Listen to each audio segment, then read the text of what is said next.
Alors bonjour, aujourd'hui on vous retrouve pour la présentation d'un membre de l'association Bien Vivre à Saint-Main. Alors est-ce que vous pouvez vous présenter en quelques mots? Oui, alors bonjour, moi c'est donc Pascal.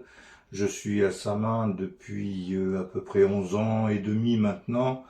J'habitais avant à Rennes. Et en fait, je cherchais à m'éloigner des grandes villes et m'installer sur des villes dont on m'avait dit une ville tranquille. D'accord. Votre profession, Alors Pascal? moi je gère une société de sécurité à Rennes. Et en fait je travaille dans ce milieu maintenant depuis à peu près 42 ans. D'accord. À tous les niveaux hein, en termes sécuritaires. D'accord, ok. Et donc aujourd'hui vous êtes le président. Alors voilà, aujourd'hui je suis président de l'association Bien Vivre à Saint-Main. J'ai été élu par l'ensemble des adhérents. Une association qui se veut être totalement apolitique, hein. C'est une association qui a pour but d'écouter, surtout d'écouter l'ensemble des habitants, des commerçants, des associations, enfin toute personne qui serait susceptible de nous apporter des idées et peut-être de les développer au sein de la commune. D'accord. Donc vous, justement, qu'est-ce qui vous a poussé à intégrer cette association plutôt qu'une autre? Alors, moi, ce qui m'intéressait, c'était la vie générale et collective à Saint-Main. Alors, dans cette vie, effectivement, il y a plusieurs personnes qui sont des acteurs de Saint-Main. Comme je le disais tout à l'heure, les différents acteurs sont avant tout les habitants, mais aussi les commerçants qui sont le poumon de la commune. Il y a les artisans qu'il ne faut surtout pas oublier, les associations qui font vivre tous les habitants et nos jeunes aussi.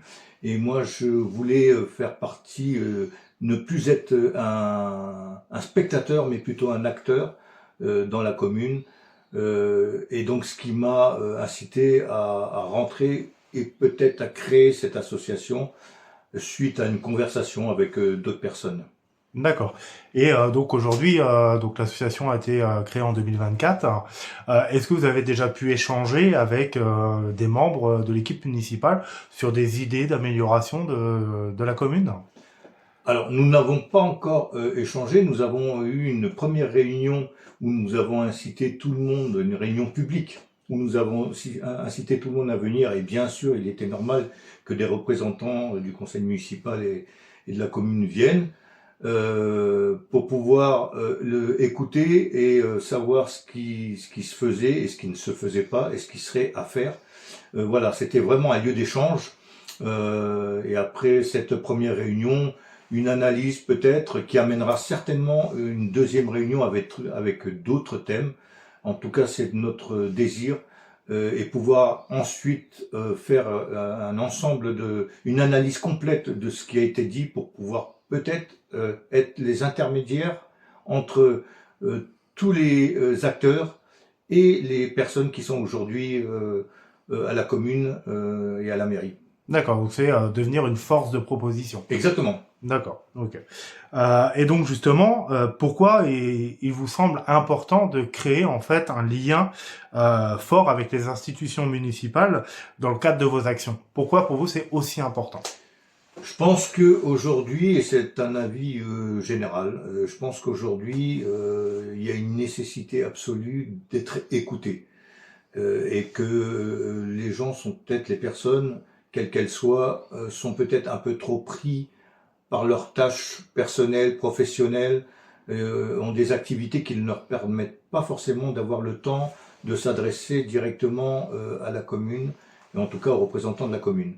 Donc notre rôle à nous, c'est effectivement d'aller les voir et de leur demander, de questionner lors de différentes réunions ou même pour des conversations qu'on peut avoir dans la rue, hein, quels sont leurs besoins et développer ces besoins et si possible écouter ce qui se fait aussi au niveau de la mairie pour savoir si les besoins des autres rejoignent ce que la mairie met en place et vice versa. La mairie a une charge de travail aussi qui a priori est lourde. Donc nous, on a mis en place cette association pour être vraiment les intermédiaires entre la commune et les habitants, artisans, associations, l'ensemble des personnes vivant à Saint-Mand en tous les cas. D'accord. Ok. Et donc aujourd'hui, vous en tant que président, si vous aviez un message à faire passer aux habitants de la commune, peut-être pour les inciter à se mobiliser avec vous, qu'est-ce que ce serait? Alors, moi, aujourd'hui, je dis que voilà, l'association existe, elle est là. N'hésitez pas à venir nous voir. Vous verrez que certaines personnes, des adhérents de l'association, portent le badge de l'association. Hein. Vous les reconnaîtrez facilement. N'hésitez pas à leur poser des questions. N'hésitez pas à venir les voir. Et surtout, n'hésitez pas à venir et peut-être adhérer à notre association. Quand je parle d'adhérer, souvent, on assimile l'adhésion à l'argent, ce qui n'est pas du tout le cas chez nous. Là, adhérer, ça veut dire venir dans le groupe, discuter, participer à nos différentes réunions. Parce que plus nous sommes nombreux, plus il y a des idées, plus il y a d'échanges et plus on peut construire et peut-être construire plus vite. Très bien. Et est-ce que vous voulez ajouter un petit mot de conclusion pour clore cette petite présentation? Ah ben moi je veux déjà remercier l'ensemble des adhérents qui sont, parce que une association c'est un ensemble d'adhérents, un ensemble de personnes. Déjà je tenais à remercier toutes ces personnes qui donnent de leur temps pour échanger, pour essayer d'avancer, pour analyser. Il est important de faire les choses de façon commune parce que seul on n'arrive à rien. Donc je les remercie et je remercie déjà ceux qui vont venir nous rejoindre. Très bien. Eh ben, je vous remercie Pascal et je vous souhaite une bonne journée. Merci beaucoup. Merci.